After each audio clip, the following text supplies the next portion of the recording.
All right, let's rock and roll, folks. So, let's start off with wins. Share with me some wins. What's been going on? Who's had an amazing win? Something they want to share with the group. Got a new listing. Nice, Carlos. Where did it come from? It came from the association where I live in. They Okay. selected me to handle one of the properties that they acquired. Okay, good. So that I would say that's probably networking. Is that correct? Does that sound about right? Or are you putting that as kind of geographical farming? Click mute. Wow. There I go. It's a Gotcha. combination of both, but yeah, maybe I'll put it as GeoFarm. Okay, as a farm. Great, excellent. Love that. Anyone else have any wins? I Anyone got a share? buyer referral. So Angie got a buyer referral. Love it. Love it. So new buyer you're working with. Love that. Excellent. Anybody else? One listing appointment and one listing coming up. So new listing and another listing appointment. What lead sources? I'm just curious. I Text, wonder what. texting absentee owners. That's right. Non-owner occupied. Love that. It's a great one. Excellent. Anybody else? Anyone else has any great wins? No? All right. How about challenges? Does anyone have any challenges? Other than real estate, no. Other than a real estate business. That's a challenge. That's a good one. All right. So today's talk is going to be all about overcoming challenges, right? We'll be overcoming challenges. I have a number of questions I'm going to ask everyone, and I'd like to get your opinion. So the first question I have is, when things get tough, and they always get tough, right? Let's be honest, they always get tough. How do you remind yourself of the bigger picture? How do you remind yourself of the bigger picture? So this is our mastermind. Go ahead, Mark. What is it? What do you do? So I have so I'm sitting at my office directly in front of me. I'm spaced out from my wall a bit. I literally have a world map and vision boards all over it with things that I want to do with our kids. I have my goals set up right in front of me and even like my daily organization. So I'm constantly staring at my why. So when things get tough, there's times where got to take a couple of deep breaths and just kind of like recalibrate at that point in time. So to be honest, I said I usually use Siri on my phone, and when I sit down, I'll put a reminder on my phone. I'll say depending on what my task is, an hour and a half maximum is the amount, but it's usually an hour. And I say, hey, I don't want to say that word because my phone will go off, but I'll say, hey, do this, set a timer for 1 hour or an hour and a half. And then I'll take a 15-minute break. I'll take a few deep breaths and I'll just look at my wall and go, okay, let's move forward. But that helps me kind of get through things. And sometimes it could be a whole week where it's just pulling me back, and I'm like, okay, man, I got to recalibrate big time and just reset. Okay, I love it. Love it. So overcoming challenges, you remind yourself of your big picture because you actually have it posted on a wall. Here's the big picture. Here's what I want to achieve. Here's where I want to go. It's things to have, things to do, things to accomplish. Love it. I think that's brilliant. Right? What else? I'm gonna mute someone here. Perfect. Let's keep going. So how do you remind yourself of the bigger picture when things get tough? What else does someone have? Anyone else have something different? I think for me, it would be just keep going, because no matter what we are doing right now, we're doing more than anyone else. So if you stop, everything else stops. So I don't have maybe as much success as Monica getting those listings, but I feel like if I do something every single day, it's more than most of realtors in the US. Okay, so you're Step by focusing step. on the smaller activities. It's the Mhm. taking action, Yeah. taking the small steps, keep working on the activity Hmm. versus always Giving up. thinking of the result, which is like a listing appointment or listing transaction. You're thinking, no, let me Mhm. look at the small actions I have to take every day, doing the small stuff, Yeah. right? Give me an example what the small stuff would look like. Well, from our last call, I feel like what you told me, it's a numbers game. It really stuck into me. It's really numbers game. So I'm trying to reach out the most people possible right now every single day. It's also a lack too, but if I will stop, it will not happen. So I love that. So it's a numbers game. So connecting with more people, reaching out, having those conversation pieces. Love it. Love it. Love it. Love it. Anyone else have something different? So how do you remind yourself of the bigger picture? What do you think, Angie? Well, if I have a challenge, I usually go to Tom Ferry's list of things that I can talk about to overcome the challenge. So I use the coaching quite a bit through whatever Tom Ferry has to offer. And you, and Danny. I love it. I love it. I love it. So what I'm hearing you saying is going into the Loom, looking at what tools and what webinars that's there, whatever tools are there to remind yourself, hey, listen, I just need to focus on this. I love it. That's brilliant. All right, let's move on to the next question. What's a past challenge that you overcame? And I'm curious on how you did it. How did it make you stronger is actually the question. So a past challenge that you overcame, and how did it make you stronger?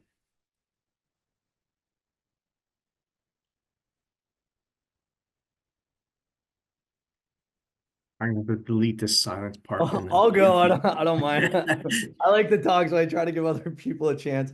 No, good, man. So I had I love social media. I love it, but I think I love it for just looking. So posting content for me isn't really an issue, but Danny was kind of like running down the power hour for me and like reaching out to people, and I'm not gonna lie, I thought that was very awkward and weird. I didn't like the sensations within myself when I'm like just messaging random people all the time and going to hashtags and looking up local areas. I thought it was very invasive and very uncomfortable. So I made those goals a little bit smaller, and rather than making them big, I said, you know what, I'm just going to reach out to like 2 or 3 people at first because that's all I can kind of handle and that's what I'm comfortable with. And you know, I did get a couple people that just never responded, but I've never had anything bad in return. But the very first one that came back was literally 2 days after I started posting. I got a lease. Somebody said, hey, I'm looking for a lease. So I was able to send that to somebody on our team. And I said, you know what? This is actually kind of working. Okay, fine. I'll do 5 now. And then now, you know, I'm nailing out 40 in a morning and I can do them easy. And, you know, we're celebrating wins. I talk too much, so I don't want to jump in. But from social media alone, we have 4 listing appointments set up just from last week. And that's all from social media, just messaging people. And it's creating some sort of authority. They're not sales messages. It's just very genuine. So, you know, at first it was very, very uncomfortable and just kind of overcame it. That's awesome. That's fantastic. So doing the work, putting in the time, and it's obviously you're getting stronger because you're getting more appointments. It's a confidence thing. See, you know what you know, and you don't know what you don't know, right? One of my lead sources was for sale by owners. And I just used to just call them, connect with them, and try and get appointments with them. But every so often you get someone that is absolutely adamant that there's no way, no chance, no way that they're going to list with the realtor, right? They just put it up for sale privately. Why in the world would they start with the realtor right here, right now? Right. Well, I still went and met with this for sale by owner. And I remember this vividly. Walking through the house, taking a look at the property, and the client and the for sale owner says to me, hey, just bring me a buyer and I'll pay you a commission. And I said to him flat out, no, I'm not going to do that. And he was kind of shocked. It's like, why wouldn't you? Like, I mean, if you have a buyer, bring me, I'll pay you the commission. I said, well, here's the thing, is if I start going working for you and trying to find you a buyer, and it may take me, you know, 3, 4, 5 weeks maybe of finding you the right person that's going to actually buy your home. And if I go out there trying to bring you buyers for 3, 4, 5 weeks before I know, because that's the timeline, before I find you the right buyer, right? There's no guarantee I would get paid. See, the truth is, Mr. and Mrs. For Sale by Owner, as soon as a buyer comes your way that you're excited for the price, it makes sense to you, you will sell it to them. I would lose 5 weeks to try and find you a buyer in the meantime. So I'm not going to find you a buyer. However, if you list with me, I will then go find you a buyer. Right. As I'm leaving the house, his wife comes out of the kitchen and says, well, what'd you think? I said, I think it's a great house. And he turns to the wife and says, but he's not going to bring me a buyer because he's afraid that he may not get paid. And the wife, without hesitation, says, well, then just list with him.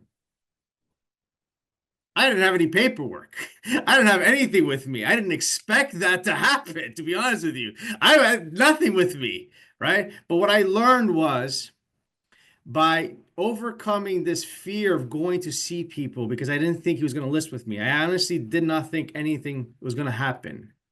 But yet I still followed the process. I still was true to myself, gave him true advice. I wouldn't do this for you. And if anyone says they're going to bring you a buyer, they're lying to you, they would bring you an offer instead. And I ended up getting that listing. So overcoming a challenge of seeing people thinking that they're not going to do anything and realizing that people say one thing to you on the phone and do something completely different when they see you, right? So who else has a challenge that they overcame and they made them stronger? Anyone else? No? All right. So next question. What are some strategies that you have used in the past that gets yourself back on track and when your motivation starts to dip? What are I some look at my bank strategies? account. I look Oh, at my say that bank again, account. Fernando. Say that one again. I look at my bank account. And it Interesting. doesn't say $1 million. So it gets me right back on track. Okay, I like that one, right? Looking at your bank account, looking at the net bottom line. I love that one. That's brilliant. So look at the bank account to motivate you. Who else? What are the strategies you guys use? I know for me, a broader one, Danny, is going back to my morning ritual because I do have a detailed morning ritual, and sometimes I tend to sway a little bit from it. And when that happens, things fall apart. So I do just sort of recommit to my morning ritual, and it seems to help. Okay, tell me more about that. What's involved in your morning ritual? Wow. Yeah, I get up at 5:30 every morning. First thing I do is I take some vitamins that I have on my regular schedule. I go to the bathroom, I make myself a coffee, I do my meditation, followed by a workout. Oh, I set up my investments for the day. Then I go do a workout. Then I have a shower. Then I come back and I redo a meditation again to reset for the day. I set my goals for the day, what I'm going to achieve, what I'm going to do that particular day. I fire off any emails that need to be done and anything that needs to be done by anybody else throughout the day so that they have time to complete the tasks that I need them to do. So I do that first thing, and that way everything is in a roll before I start my day. Love it. So how regimented that was? Would you agree? Was that a powerful morning routine right there? Yeah, getting yourself mentally prepared, getting you physically prepared, right? Getting you ready for the day. Very powerful. Love that, Simon. Thank you for sharing that. Who else? What other strategies you guys use to get yourself back on track when motivation dips? Marco, I know you got one. Mark, I know you got one, Mark. I was trying to stay off of this one. I don't know if it's too healthy.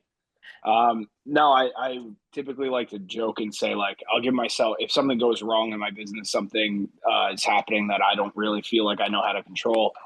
First, I usually try and vent to more experienced agents that, we have a really close office. So I'll talk to them, see if they've ever went through anything. If it's something that is a result and I didn't like the result, I'll usually give myself that evening, like an hour, and I'll just pout about it. I hate it. I'll talk crap about what happened. And then I'll say, all right, once 6 o'clock hits, I'm back and I'm moving forward, optimistic, ready to go. So like I kind of give myself like that time to like just be absolutely pissed about it. So you kind of breathe through it, connect with someone that may have experienced something similar, and then start talking to yourself about, hey, this is norm. Yeah. Okay. Yeah, absolutely. I love it. One of the things that Tom talks about, and I really like this approach, is if your motivation's dipping, right? Just smile. Put a big old grin on your face. Just smile. It's not that serious. You guys are definitely not brain surgeons, right? So just smile. It's not the end of the world. Just keep going. Playing some music, right? Give you some huggers. You know what I mean? Just get the body going. Stand up. Change up your process of what you're doing. If you're making your calls sitting down, stand up and make your calls. Start walking around. Start getting that energy going. Love it. All right. Next one is, what's one action or habit that always re-energizes you when you're feeling unmotivated?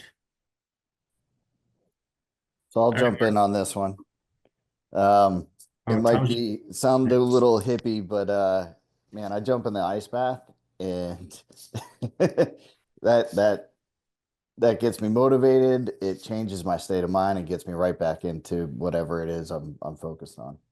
Love that, Tom. Yes, and that would really get you energized. You jump into a nice bath for sure, without question. What Yeah. else? What else you guys got? I like to walk with the AirPods and the music and just walk it off whatever is going on. Okay, so walk it off. That's a brilliant one. I used to hear that all the time with my soccer coach. Just go walk it off. All right, love that. Love that. Mark, you got one. You're excited for this one. Yeah, man. Yeah. So about 8 months ago, I went on Eventbrite and I just started finding network groups. So I started going to every single possible networking event I could find and just started putting myself around people that were just like way out of my caliber of like business growth and all this kind of stuff. And it's something I haven't stopped doing. Sometimes I'll go to 2 or 3 of them in a week. And I've completely changed my entire friend group. I am like the very, very bottom of like financially and growth out of everybody that I hang out with. Just to give you an insight, a guy that I actually hang out with just sold his company for 250 million last week. So I've kind of like just brought in a really good attitude, adventurous. You know, I'm in my early 40s, so I kind of give a lot of these guys are older than me like a just something to look up to. And I've got myself into some group chats now. I've got myself into some of their private golf events and stuff, and they like to share information. They like to help me. I had a guy last night. He's got $100 million company. He sent me a bunch of books. He's like, you should read this. So I now have these people that are a whole other caliber to look up to, and they keep me extremely motivated. I don't think I'll ever stop going to these events, not until I have the business growth I want. But it's different than like going to the pub with one of my friends watching the soccer game. It's a completely different environment and atmosphere, and it's exciting to be around. Love it. You guys I hope you guys wrote that down. Surround yourself with people who do more than you do. Not just in real estate, outside of real estate, networking. I love that. That's absolutely brilliant. Tom Ferry lives in a building in Dallas that in his building, in the condo building that he lives in, has a bunch of billionaires in there.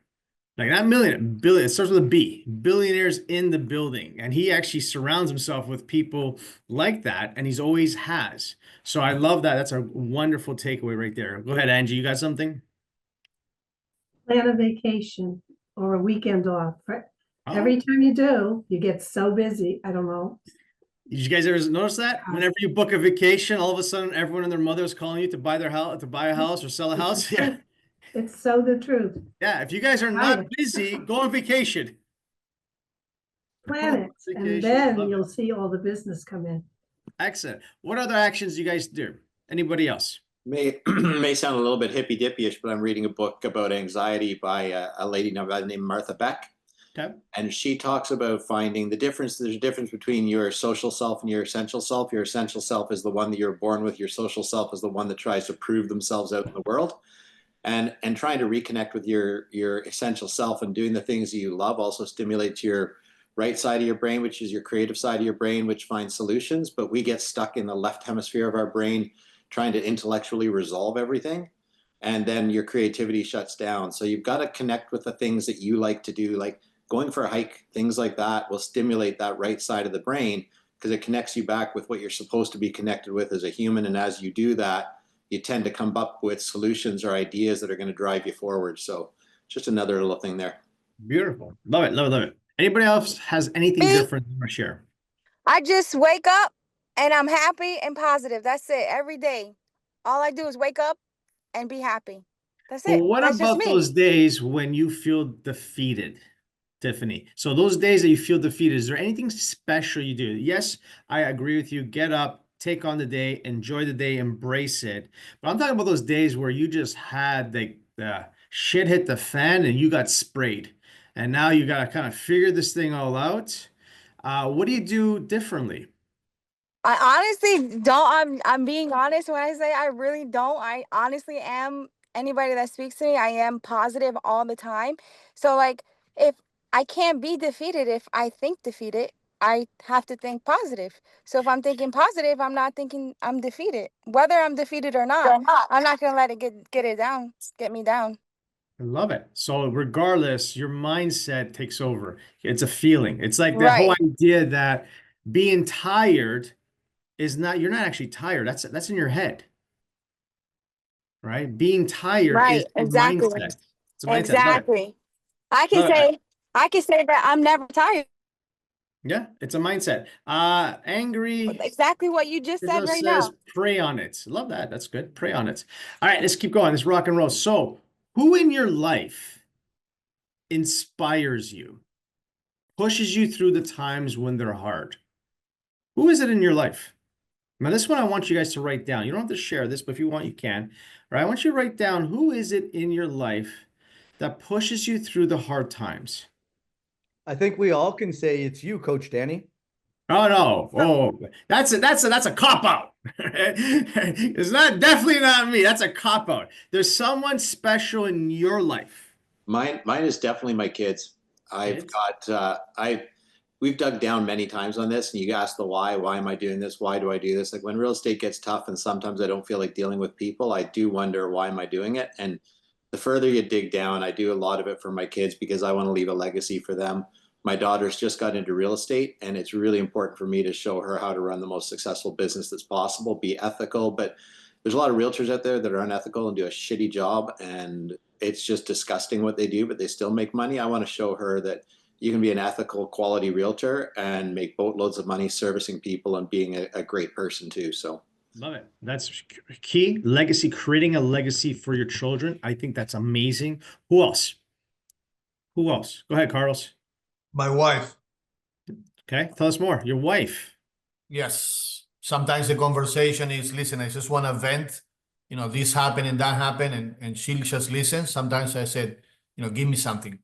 And she's right there for me. Love it. So wife, children, anybody else? My younger self, coach.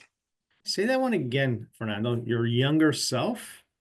Yeah, I reflect on everything I wanted as a teenager, as a boy growing up, and I reflect on that, and I say, if I'm defeated, if I don't achieve it, everything that I dreamed of as a kid, that will go to waste. So I like to think of my younger self. Would my younger self be proud of what I'm doing? If the answer is no, Wow. I then love you, Carl, I have to Fernando. step it up.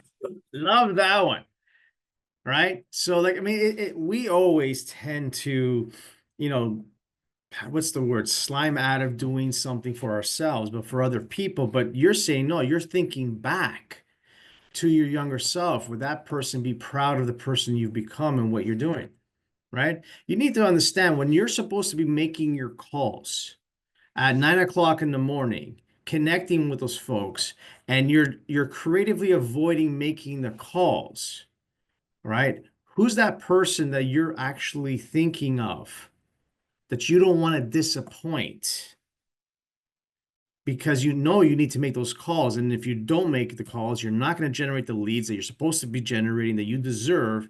Who are you disappointing? Is it just you, family, children, wife, your younger self? I love this. Does anyone have anything different? What about like if you're a team lead, if you're the leader of your team, are you disappointing your team itself, the team members? Are you telling them to do one thing and not doing it yourself? Right? So the team, could you be disappointing the team? Could you be disappointing, let's say, even a colleague? Right? I mean, what is it for you? Everyone think about that. All right. What's the one thing that you can do each morning that would set a positive tone for the day? So this one's gonna be quick. I'm gonna ask a bunch of you. What is one thing, and we can't repeat it. What's one thing that you're doing that Workout. sets the tone for the morning? So Carlos, go first. Workout. Exercise. Excellent. Tom? Walk outside. Okay, so we're getting some fresh air. Good. Marzena? I would say workout, but journaling. Journaling. Love it. I love it. Okay, Monica? Coffee. Coffee. Love that. Mark? I'm gonna go Wake, with Marco. wake up early. Waking up early. Yes. Mark Prada? Gratitude. Gratitude. Angie? Gray, You're muted, Angie. gray. I read the Bible. That's the first thing I do every morning. Reading. Okay. Love it. Simon, last one. Eat well. Okay. Healthy breakfast. Love it. All right, folks. I do affirmations, huggers. I do a lot of jumping around, listening to motivational music, visualizing the perfect outcome. And what I didn't hear, what I was hoping to hear, was practicing your scripts and dialogues, working on your craft. Your craft is your skill set. You are building out your skill set. Your ability to pace and lead a conversation and book an appointment is your craft. That's a skill set. Your ability to handle objections, do a great listing presentation, buyer presentation. This is your craft, and I didn't hear that. We got to work on that. All right, folks, please unmute yourselves. Loud and proud, baby. You guys ready? Unmute yourselves. I'm going to yell out what day's today, and you're yelling back at me. It's a money-making day. You ready? What day's today? It's a Money-making money-making day. That's right. It's a money-making day for you. So who do you have to connect with in your CRM that, if you call them today, you will book that appointment? You guys are awesome. I'll talk to you all tomorrow for role play. Thanks so much.